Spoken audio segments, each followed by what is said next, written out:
so next is 10.1c. Discuss and use particle vibrational velocity and wave propagation velocity. Okay, so untuk particle vibrational velocity, dia adalah consist untuk partikel, untuk setiap partikel pada wave tersebut dan vibrate. Okay, itu adalah particle vibrational velocity. Kalau wave propagation velocity ialah wave, iaitu satu benda ni yang bergerak. Okay, so velocity of the particle which oscillate about the equilibrium position in simple harmonic motion. So by differentiating the displacement equation of the wave, thus we get equation Vy is equal to A omega cos omega t plus minus kx. Okay, so ataupun kalau dibagi pada position, so Vy is equal to omega sec A squared minus Y squared. Okay, so ini kalau dia minta particle vibrational velocity. Dia bagi equation, kita differentiate equation tu. Kalau dia bagi pada displace pada berapa nilai Y, so kita cari Vy guna position Y. Okay, so kalau wave propagation velocity, the velocity v is the velocity at which the wave crest or other part of the waveform move forward. Okay, so ini direct lah, so dia akan jadi v is equal to f lambda. So the velocity of the particle Vy varies with time lah, sebab tu equation dia panjang. Tapi kalau the wave velocity, v dia lah constant. Okay, so next dia suruh discuss macam mana kita nak lukis graph displacement time graph dengan displacement distance graph. Okay, so untuk graph yang pertama, displacement y against x. Selalunya kalau y against x punya graph, dia akan bagi nilai t.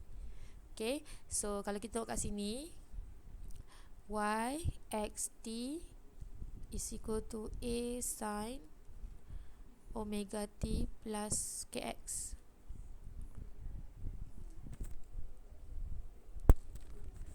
Okay, so dia gantikan kat sini contohlah t kosong. Bila dia gantikan t kosong, equation kita akan jadi yx kosong. So a sin omega darab dengan kosong tambah kx. So kalau awak perasan kat sini, bila gantikan kosong, graf awak adalah graf yx. Okay, so yx is equal to a sin kx.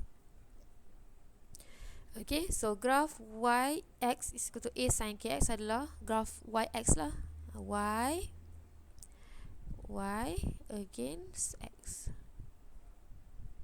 So kalau meter lah unit dia, kalau cm Okay, so graph sin kan, so awak lukis graph sin. Okay, so berapa period dia tak bagi, sebab dia bagi simbol k kan. Jadi kita punya period adalah bukan period, kita punya wavelength adalah lambda lah. Daripada sini ke sini lambda.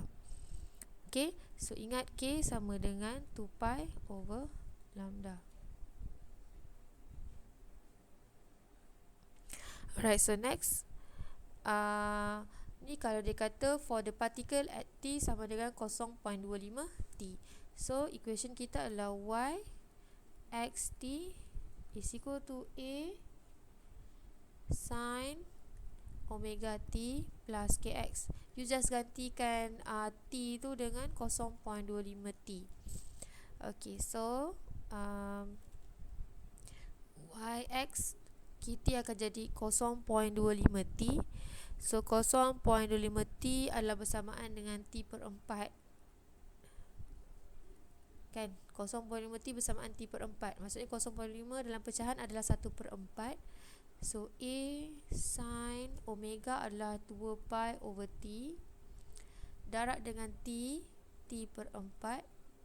So tambah dengan kx.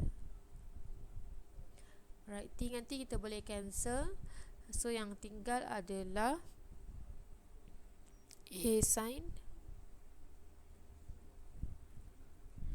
pi per 2 plus kx. Okay, selalunya kalau macam ni, kita akan susun bagi elok lah.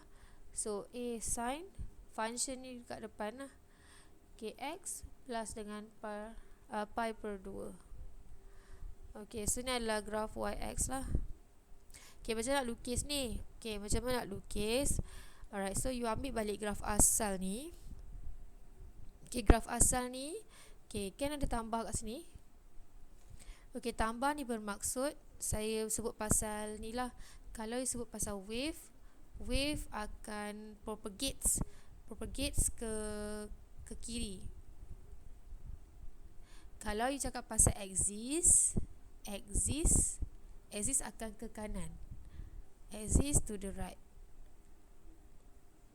Okay, so sekarang ni saya nak gerak axis lah, senang. Okay, jadi graf asal saya akan lukis dulu graf sin. Okay, graf sin yang tadilah, graf yang kita dah buat mula-mula, graf ni. Okay, so lepas tu kan dia ada plus pi per 2. Pi per 2 bersamaan separuh bukit. Okay, separuh bukit ni kan.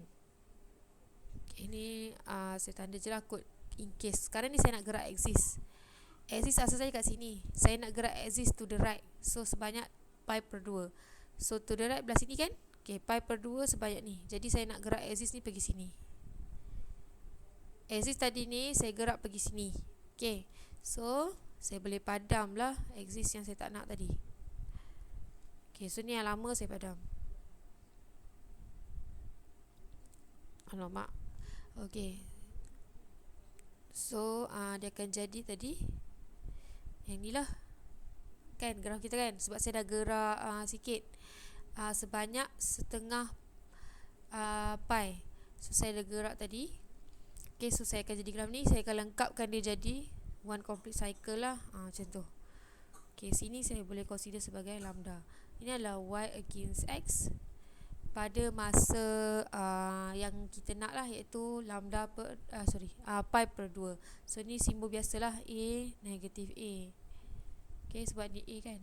Okay, ni pun samalah, a negatif. Okay, macam tu. Okay, so untuk graf ni dia nak y against t. Y against t. So kita dah ada x sama kosong. Gantikan je y x t is equal to a sin omega t minus kx. So ini bergantung pada function yang diberi A sin omega tolak kx kosong. Okay, so dia akan jadi yt is equal to a sin omega t. So graf ni graf biasa, a sin omega t. Okay, y meter against t dalam second. And then one complete cycle ni adalah period. Sebab ni adalah graf y against t. So a dengan a minus. Okay, so next dia nak suruh cari pada x sama dengan 0.5 pi. 0.5 pi bersamaan dengan x is equal to lambda per 4. Okay, so dia akan jadi, gantikan lambda per 4 t equal to a sin omega t minus k. K adalah 2 pi over lambda darab dengan lambda per 4. Okay, so akan dapat lambda dengan lambda boleh potong. So dia akan jadi yt is equal to a sin omega t minus pi per 2. Okay, macam nak lukis graf ni? Okay, so macam saya cakap tadi, negatif bermaksud axis to the left. Kalau cakap pasal wave to the right. Wave to the right Okay, sekarang saya nak pakai axis, saya tak nak pakai wave sebab susah. Jadi graf asal tadi ialah graf ni, graf sin. Okay, graf sin kan. Okay, sekarang ni kita nak gerak axis to the left. Axis ni kena pergi left sebanyak pi per 2. So saya panjangkan sikit graf ni. Ni adalah pi per 2. So axis saya pergi sini. Saya akan pindah axis ke sini. Alright, so bila dah pindah, yang ni boleh padam lah. So graf kita akan jadi graf ni. Okay, so ni adalah period lah. One complete cycle is period kat sini. So ni adalah t dalam second. So y dalam meter. Contoh, so ni a, yang akan jadi a minus. Okey, ini adalah graf A sin omega t minus pi per 2.